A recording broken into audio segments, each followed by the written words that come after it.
Welcome, everybody, to Season 2 of There Is Something Here. I'm joined by my good friend, the mighty rib, Kevin Shalin. Kevin, how are you doing? Good to see you, man. You too. It's been a long time. We are here again in Ben's office. Ben, I think you're in the room as well. I am. There you are. You know, I'm not on camera like you guys, but you know, I'm still here. I figured I was going to draw your face and just like as you talk, just hold it up, but I'm not that much of an artist.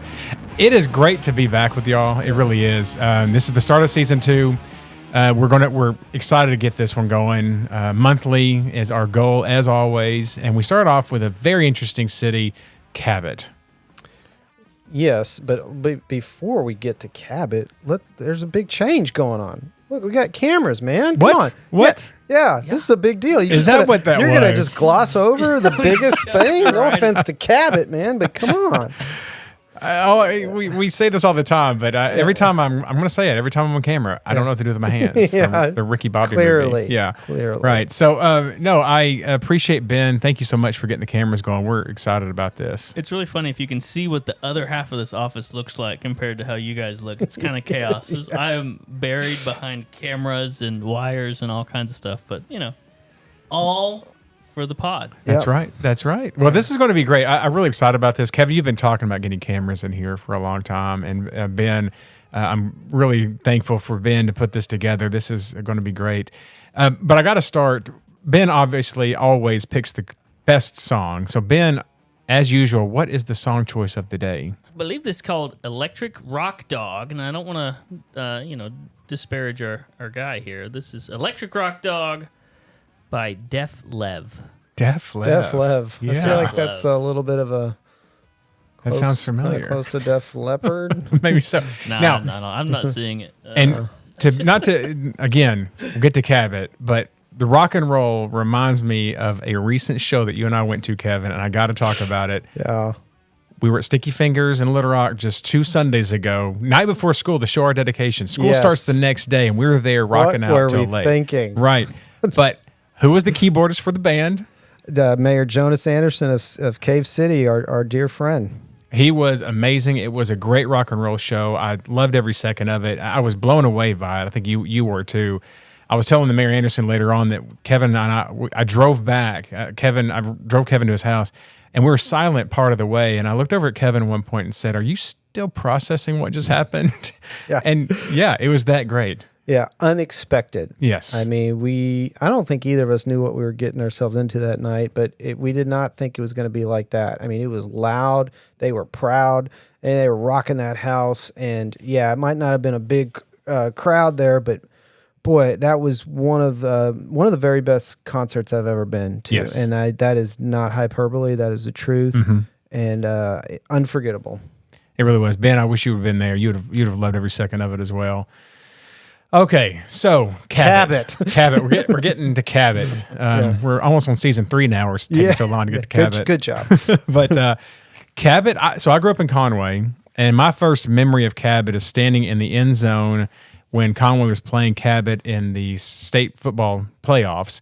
We won in overtime, and the tight end caught the ball right in front of me, the Conway player, to win the game. We rushed the field. It was a great time. So, but other than that, I didn't really get out to Cabot a whole lot. And even today, I more or less drive through Cabot, except to get strawberries perhaps. But there's something there. And we had a good time trying to understand and unravel the city. Yeah, from my perspective, that is the food perspective. I've always enjoyed Cabot the last several years that I've gone. I try my best to get up there, 2 or 3, maybe 4 times a year. And anytime I go up there, because it's a relatively short distance from Little Rock, we're talking 30, 35 minutes, I like to get up there and hit 4 or 5 places in one day. And I've taken friends, out-of-town friends. We've gone up to Cabot for an afternoon. I know that sounds crazy to some people, but there is a lot of cool food, mom-and-pop places, not just restaurants. I'm talking shops. And so... You know, when you and I went up there, I wanted to kind of showcase some of those places, and I think you were kind of impressed with them as well. Yeah, absolutely. So we go there the first time. We went there twice. The first time we went to what was the brewery, the coffee place called? Brew Yayas. Brew Yayas. Yeah, we met there, and it was in a strip mall right there on the highway. Right, you get off that first exit, and you're making your way to Cabot, and it's right there on the left, and Coffee was good. Yeah, coffee's good. It's a very nice community setting, which I think they're about to move. So, we're going to have to plan another trip to go see their, I think they're going to be a little more in the epicenter of town in an older house. That's what we were told today. So yeah, we started at Bruyaya's to kind of get our bearings, have some coffee. I think we split a muffin. And then where did we head straight? We went to Sage Tea and Treats right after that. Sage Tea and Treats, yeah. Ben, are you a tea drinker at all? I'm a little bit like Ted Lasso when it comes to tea. So it's which is not. I don't drink a lot. You don't drink a lot of it. Yeah, I switched to tea recently in the last 2 years. In the mornings, at least, it's a nice, easier way to get in than a jolt of coffee, and so I really appreciate it. And so, as a very moderate or mild tea drinker, it's hard to find any place that really caters to tea drinkers because you're just buying your Tetleys or your Liptons or whatever you're buying from Kroger. But Sage had like a legitimately great selection of tea. Yeah, wall-to-wall products. It's in a retail strip. And gosh, they have teas and all sorts of like chocolates and honey. And the owner has a connection with Montana, so you'll see a lot of huckleberry stuff, which is popular in the state of Montana. So it's just one of these stores I love to go into, spend 10 or 15 minutes walking around. I usually spend about $100 all on stuff that I really don't need, but I just absolutely love when I get home and I start tearing into like gummies and different types of chewies and licorice and all that kind of stuff. Yeah, it's licorice. Yeah, it's watermelon licorice. You buy watermelon licorice. It's so good. But I didn't know it existed. Yeah, I didn't know it existed before I went there either. But boy, Sage Tea and Treats, that is a real gem in Cabot. I highly recommend it. Ben, I'm curious. Have you ever eaten watermelon licorice? I'm gonna go with that's a note for me. Yeah. Me either. Few have, but you've had licorice, I presume, yes. and it takes some getting used to. Yeah. I'll say my grandfather liked it. It's an old man's snack. Yeah, but I was curious. I never asked you this. What does it taste like? I mean, it has a faint watermelon flavor, and I think licorice. Licorice is black licorice. That is real licorice. Yes. I think everything else is kind of fake, but it's just a kind of a fun little I don't think there's much fat or there's any fat in it, so it's kind of a semi-healthy snack, and you have a stick of it and in the middle of your day instead of eating something like really high in calories. And I don't know, it's kind of nostalgic as well. Watermelon is weird, I fully admit, but I like watermelon flavor for candy. It's just that's my thing. So I bought it several months ago, loved it, went back with you, got another package. You ridiculed me for buying watermelon licorice, but I don't care because I love it. Now, watermelon licorice, I got to dive into this a little bit more. Yeah. Twizzlers, I kind of assume is kind of a licorice sort of, it's cherry licorice. Yeah. Is that fair to say? Yeah. And the watermelon flavor of Jolly Ranchers, is it sort of a watermelon? Okay. I can dig that. Yeah. All right. I just talked myself into licorice. Guess what? I'm not giving you a piece because you ridiculed me. You're not getting a piece. It's all gone anyway. Ben wants one though. I'll give one to Ben. I'll He's a nice person. I'll take one. Now John. the best part of that experience for me, because I didn't buy licorice because I'm only 45, but the person that was working, the cashier, her name. Dallas. Yes, Dallas. Dallas. But what was her last name? Maiden name? Earp. Because her dad's name Boy, was I'm glad you Earp. remember this story. Oh, so Amy's the owner, and I know her, and she's usually there. She wasn't there. A younger lady was there, her name by the name of Dallas, and she went off telling us this story about how she is related to Wyatt Earp. Yes. And her dad's name is Wyatt Earp. Yeah. And her maiden name is Earp, so she's no longer Dallas Earp. But boy, that got us. That was funny. That was a funny moment. I think her sister is named Morgan, and they thought she was going to be a boy, but she turned out to be a girl, and her name was going to be Virgil. Yeah. So it's like a whole Earp thing going, Yeah. which I was like, that was so, because I love Tombstone. And she said, have you heard of Wyatt Earp? And I'm like, yeah, we've seen Tombstone 1,000 times between the two of us. Anyway, that was kind of cool. And that Very was cool. her way of calling us old. Yeah, it was her she's way. like that. Not everyone knows that. Yeah, the licorice didn't do it, apparently. Oh. For those of you that like licorice, I'm giving Kevin a hard time. Yeah. But watermelon licorice is like watermelon Twizzlers, apparently. So Don't it's better. affect our licorice listenership. Okay? I'm not. I'm sorry. I just remember blackjack licorice growing up, and that was tough. That's even put disgusting. in your mouth. No, Yeah. I don't like that stuff. I know. So then we go next door to P Farm Bistro. Farm Bistro, Yeah. which you say has the best club sandwich in the state. Has the best club sandwich. They have a variety of sandwiches. Their menu is probably comprised of 15 different sandwiches, if not more. It's a lunch spot. I've been going to P Farm for years. They used to be just around the other side of the retail strip, and they've moved into this newer location last few years. And great people. Andrea is always at the front there, and she's super sweet. And they used to have a hot dog truck that was based in Little Rock, and just great people that you root for, and more. But they also happen to sell they happen to make really great food. Mm-hmm. And you think, oh, it's just a sandwich shop. No, there's a lot of love into these sandwiches. Mm-hmm. I've had just about all of them through the years. They make a grilled pimento cheese sandwich that's phenomenal. They've got soups. They make their own cookies. Everything is from scratch. So I really appreciate that. And like I said, that's one of those that I've been going to for years, and I really try to encourage anyone that's going in that direction to stop at P Farm Bistro. And one thing, and Ben, you've talked about the murals that cities have done. Fort Smith has a bunch of them that we saw a few of them. You had a whole session about murals at one of the summer conventions, right? Or one of the topics was how to artscape, so to speak. Yeah, we touched on that, and I think we have plans to talk about that more in upcoming conventions. But you could talk about that for forever. But you've seen it around the state. They're just a more of a push for public art. You see it in Northwest Arkansas, you see it in Little Rock, you see it in Fort Smith and Cabot too. But I love going to a town square and just getting hit in the face with something that's unexpected. When you turn a corner and you see a giant mural just off the town square. So here was the way that one of the ways that Cabot was incorporating this, and I noticed, I didn't talk to you about this, but both the coffee place, Bruyayas, and at the sandwich place, P Farms, they had the same artist was being exhibited, and I forgot her name, but the Cabot Arts Council had sort of set up many exhibits in different businesses around the city, and these two were the first two I saw. And I really like the way they are incorporating art into that business, sensibilities, especially local businesses. Mm-hmm. And so it's back to the murals and the paintings that you see around town. And it was their way of sort of incorporating art into their small businesses. And I thought it was just great to see. Yeah, I think Cabot has proved to be a bit of a challenge to us, as far as like what to expect and how it compared to other towns and cities that we've done these episodes in. But the one thing that really stands out about Cabot is like this real sense of community through the businesses, and whether it's in the art world or the food world or the two marrying each other and combining, it's such a supportive local business community. Really stood out to me, not only in our the visit before and 2 or 3 times that I've been there in the last couple of years.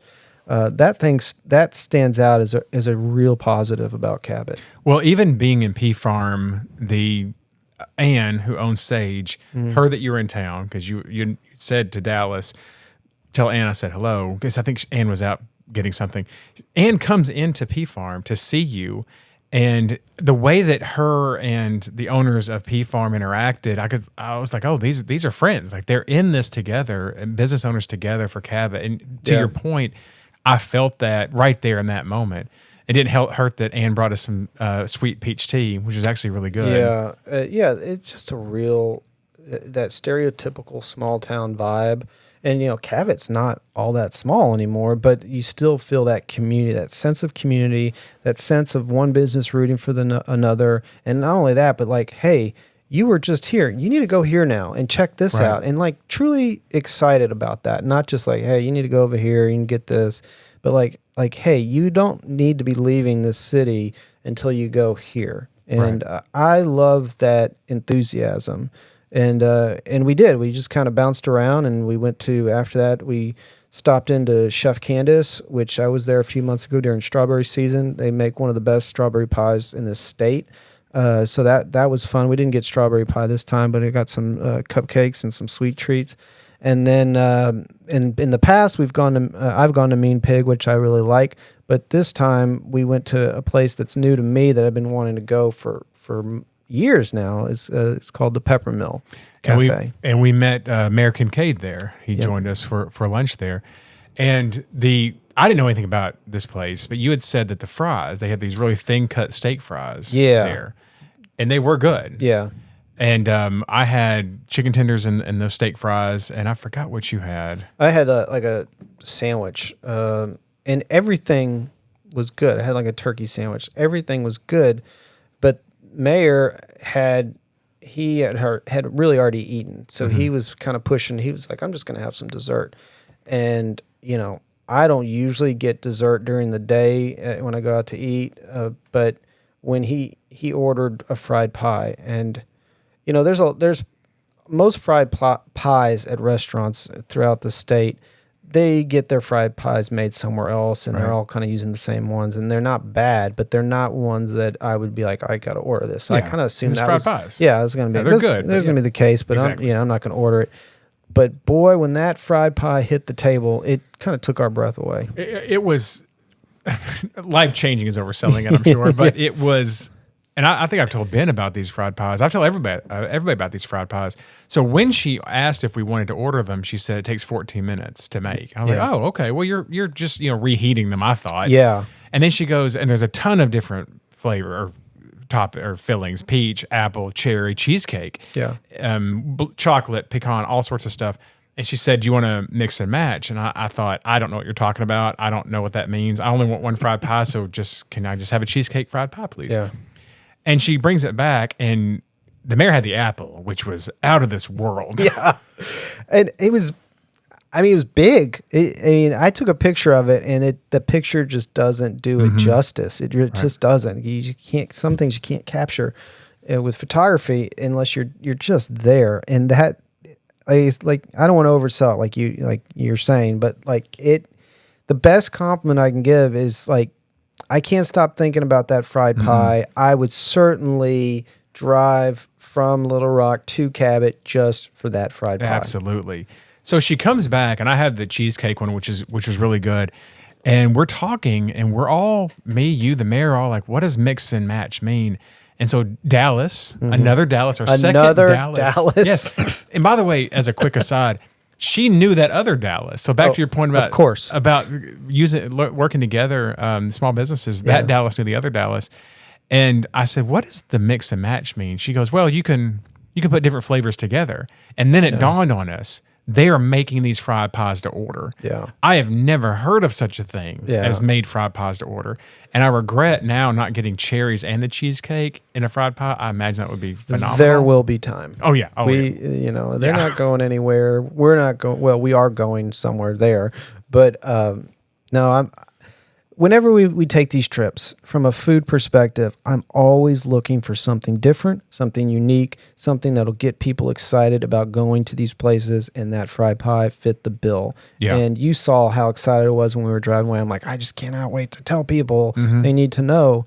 And it's a big part of why I do what I do, and why I enjoy doing this podcast with you, because these are places that are hard for me to get to. And when we make a concerted effort to go to town, a specific town, we're also going to go to a lot of these restaurants. Right. So I'm very thankful to have that opportunity because of this podcast. So Ben, I got to ask you, from a fried pie perspective, if you had to choose a made-to-order fried pie, what's the filling you're looking for? Ooh. And you can mix and match, by the way. That's the game changer, by the way. It's so many combinations. Not for me. Really? I'm going to keep it simple, because that apple pie was transcendent. Fair enough. Okay. I can't but couldn't disagree you imagine an apple pie with just a little bit of a cheesecake additive to it? You know, maybe I'm boring. Or little pecans in it. I mean, something. All right. So what do you got? Pecan. I would probably go with my baseline of a cheesecake, and then look for a good additive with it. So that's what I'm doing. I think I'm looking for a good combination there. They said the chocolate and pecan was their most popular. Putting those two together, which yes, I can see that would work. That would work. See, you're on the mix and match, man. My heart said peach, but now I'm thinking about the chocolate as a mix and match. By the way, they do it a la mode as well, so I'll throw that out there too. It's phenomenal. It's so pillowy and soft and crunchy on the outside. So the owner came up to us, Candy. Was that Candy, her? yeah. And she lost her husband a couple of years ago. They own the place together, and we were talking to her, and they both were Waffle House like higher ups. Like I think he was a regional trainer, Yeah. and she was in the front office. I think maybe in Atlanta. And I love Waffle House. A good Waffle House is tough to beat for the way that operation runs. And it was fun talking to her about what she's got going on here. And she was really nice to talk to. I really enjoyed talking to her. If I'm being perfectly blunt, I don't think she has an idea of what she has in that pie. Like, I think she is really underselling how special that is. I think the way we reacted to it, I think she was just kind of like, well, I wasn't expecting that, you know? I'd be shouting it from the rooftops. That pie was so good. So, and the rest of the food was good too. And for the record, those fries, I love them. Mm-hmm. They, like you described, like your typical dinner steak fry, or it's like a thicker cut. These were that shape, but they were thinned out. Yes. So they were really crispy. Yeah, Which they're was good. fantastic. Yeah. So we talked to the mayor for a while, and Cabot is different because I asked the mayor this pretty early on. I said, "There's no downtown to Cabot, right?" He goes, "No, there's no downtown to Cabot." And he's trying to build one. And that's what I love about Cabot, or learning about Cabot, is they're trying to rebuild this downtown sort of thing. I mean, this downtown area. Yeah. And I remember right before we talked to the mayor, you and I were driving around, and I said, "There's just no planning it looks like there's no planning here." And planning meaning like, you know, the planning from the city perspective. And we talked to Alicia later on, and I think the mayor mentioned this too, that 1976, our tornado just decimated downtown Cabot and took out all but maybe one of their old buildings. And then it sort of dawned on me, and you and I both, that, oh, that's what happened. And they're trying to rebuild that downtown from 40 years ago, almost 50 years ago.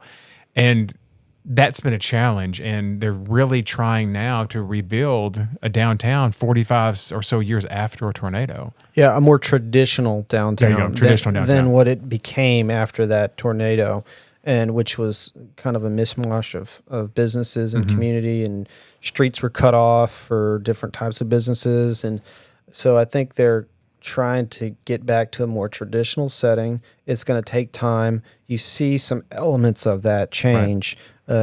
And, you know, I don't know what it's going to be like when we go back to Cabot in 5 years. I'd like to, you know, they have some grand aspirations of converting that Main Street with a lot of big changes that seem, you know, she showed us some pictures of it today. It looks like it's going to be beautiful, but hopefully they can get there. Ben, I was thinking about you and the kids when we went by downtown, and they have a pocket park, for lack of a better term, a pocket park. It's got new gymnasium, I think it's swing sets and monkey bars and all that sort of stuff, and it's accessible. One of those ADA accessible, which I love ADA accessible parks because Pulaski County has one, and you can take a wheelchair anywhere, and it's just so great that it's just so inclusive. And Cabot has an accessible park too, but it's right there downtown.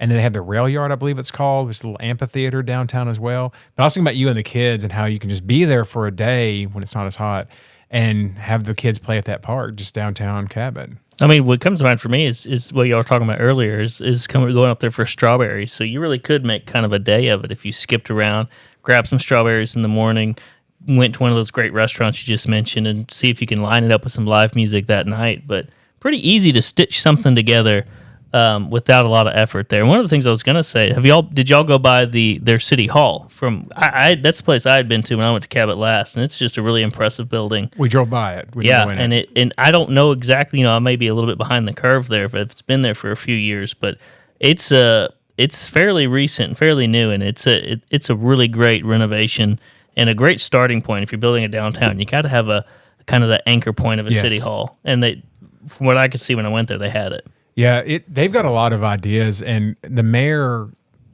talks about, you know, sort of having chain restaurants as well as local restaurants, and having this nice synergy between having everything available that if you're in Cabot living here, you have a reason to stay in Cabot. If you're passing through Cabot, you have a reason to stop in Cabot. And then I think the concept is, once I go to the new Olive Garden and I pass by the sweet shop we went to, Kate, what is it called? Sage? Sage, the cupcake place. Yeah, not Berea Yaz. What was the other? Oh, Chef Candace. Yeah, Chef Candace. Yeah. So you pass by there and you're like, oh, well, I can stop by at Chef Candace next time. Or as the mayor puts it, the line here at whatever it is too long. Well, let me go next door to the local business, or vice versa, or whatever it is. Yeah. And to create that sort of trying to get people in is something that we see in every one of these episodes. Reasons to bring people into the city. Yeah, I think a big part of it is changing the mindset, because I mentioned this to the mayor. We've talked about it off air here. Is like, I always compare Cabot to a place like Bryant and Benton, and I view those as true suburban communities of Little Rock. I don't necessarily, maybe it's just me, I don't know, but I don't view Cabot as a suburb of Little Rock. It just seems like its own town.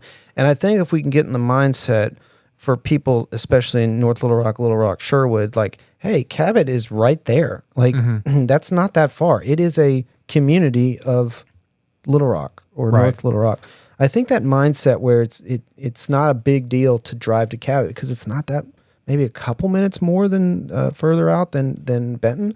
So I think that mindset has to change, especially when we're talking about supporting small local mom and pop restaurants and businesses. And to your point about how close it is, we were driving from league headquarters here in North Little Rock, and we're just talking, and all of a sudden I was like, oh crap, we almost missed the exit. Yeah. It's that close. Yeah, Like, you don't even think about it's it. one decent conversation in the car away. Yeah, it really is. I mean, it hit us both like, oh, we're here. Yeah. You know? Yeah. And but I you know, there's we're gonna need to dig more into Cabot, but I feel like, especially after the meeting we had today, we got a little more of the history and the reasoning behind why it is the way it is today. And so, speaking of that we left the mayor. Great conversation with the mayor, very informative.